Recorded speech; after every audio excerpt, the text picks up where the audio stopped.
In case anyone was wondering, no, we will not let this go. Rodger Fortson, a black American and a U.S. Airman, was shot multiple times by a law enforcement officer inside his own apartment. The incident seared itself into the national consciousness. Captured on body camera footage, this tragic event has reignited the fervent discussions on racial justice, law enforcement, and the rights of gun owners.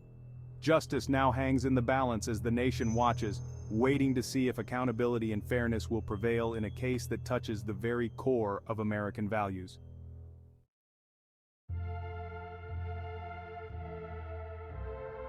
Rodger Fortson should be alive today.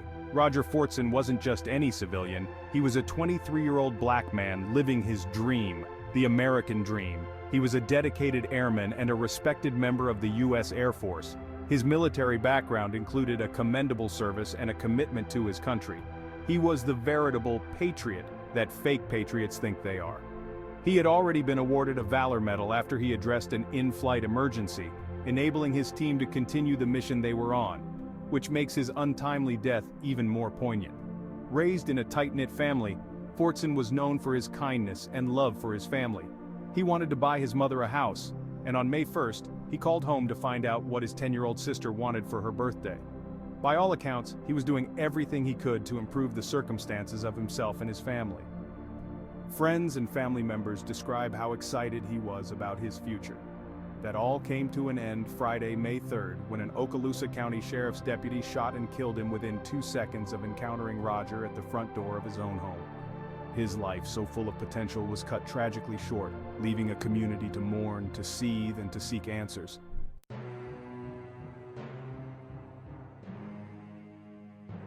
Florida's self-defense laws, including the controversial Stand Your Ground statute, are now under scrutiny.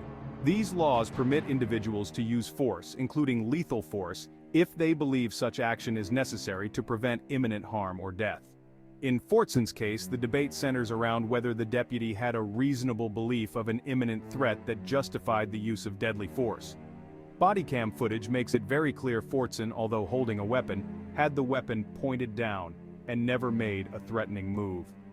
Legal experts argue that the nuances of this law will play a pivotal role in determining the course of the investigation and any subsequent charges against the officer involved.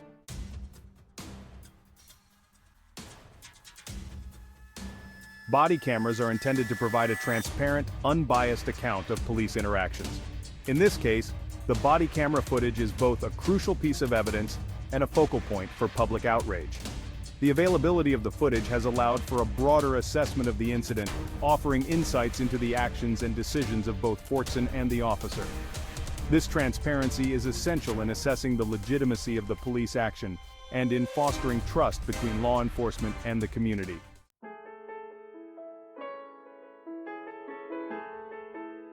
The shooting of Rodger Fortson echoes a distressing pattern of racial disparities in law enforcement responses. Comparisons to the cases of Breonna Taylor and George Floyd are inevitable and necessary as society grapples with systemic racism within policing. Civil rights advocates emphasize that this incident should not be viewed in isolation, but as part of a broader narrative that challenges the equity and justice of policing in America. The racial dynamics at play are complex and require a deep, nuanced understanding of the black race and interactions with law enforcement.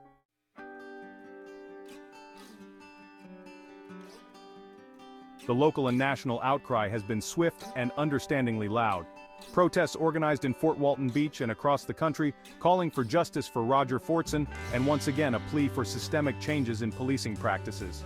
Civil rights leaders, including Ben Crump, have been vocal, demanding accountability and transparency from the Okaloosa County Sheriff's Office.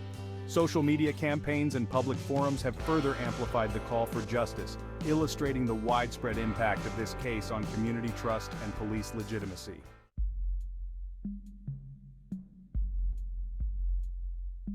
Legal analysts are divided on the potential outcomes of this case because in past cases, although what you see, and your common sense says is murder, somehow the courts see as justified.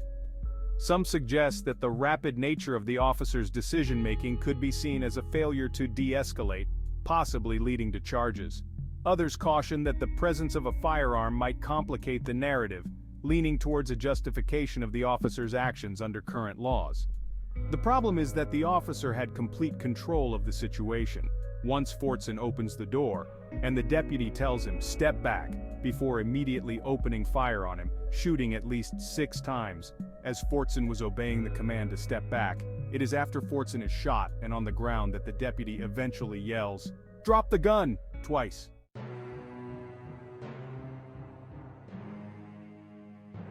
The role of the media has been critical in shaping the narrative around the shooting of Rodger Fortson.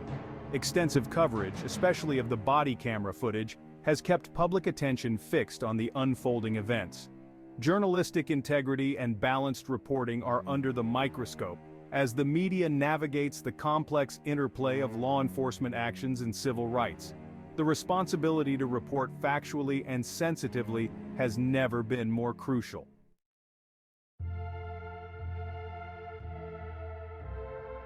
Fortson's family, represented by Ben Crump, has been at the forefront of advocating for Rodger's justice.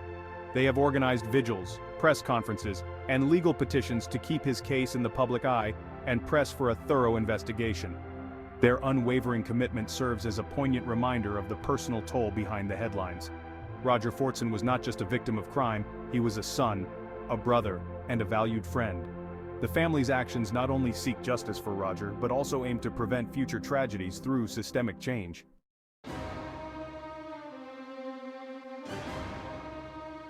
This incident has once again prompted calls for a review of law enforcement training and engagement protocols.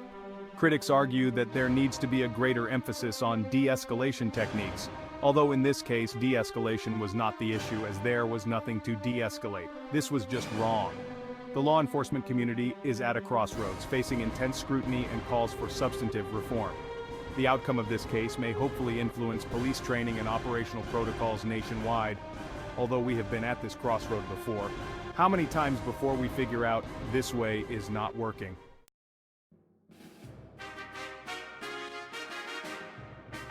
The shooting has resonated in the political arena, with local and national leaders weighing in on the incident as they are prone to do. Some Democratic politicians are calling for stricter regulations on police use of force, while Republicans, of course, emphasize the need for supporting law enforcement with better resources and training. My hope is that this incident might catalyze significant legislative efforts aimed at reforming policing practices, potentially influencing national policy discussions, and with elections upcoming, at the very least, this should be our goal. Don't forget to vote blue through and through.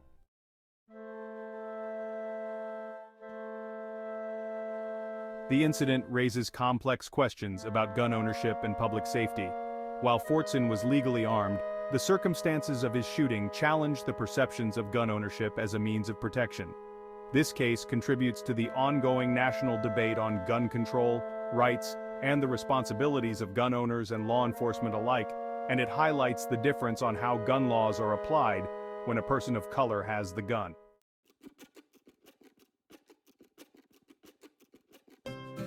The investigation into Rodger Fortson's shooting is ongoing, with the Florida Department of Law Enforcement taking the lead.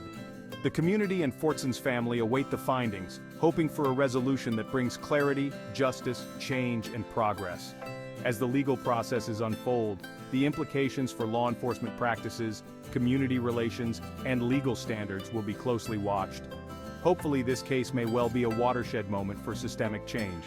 I don't want to be a pessimist, but I have said this while mourning to many black victims of police violence.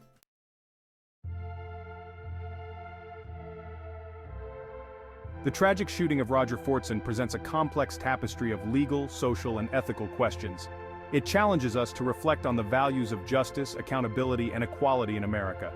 As the nation watches and waits, the hope is that this tragic event catalyzes a fair, transparent judicial process and sparks broader societal changes. Only through such an outcome can trust be restored and similar tragedies be prevented in the future.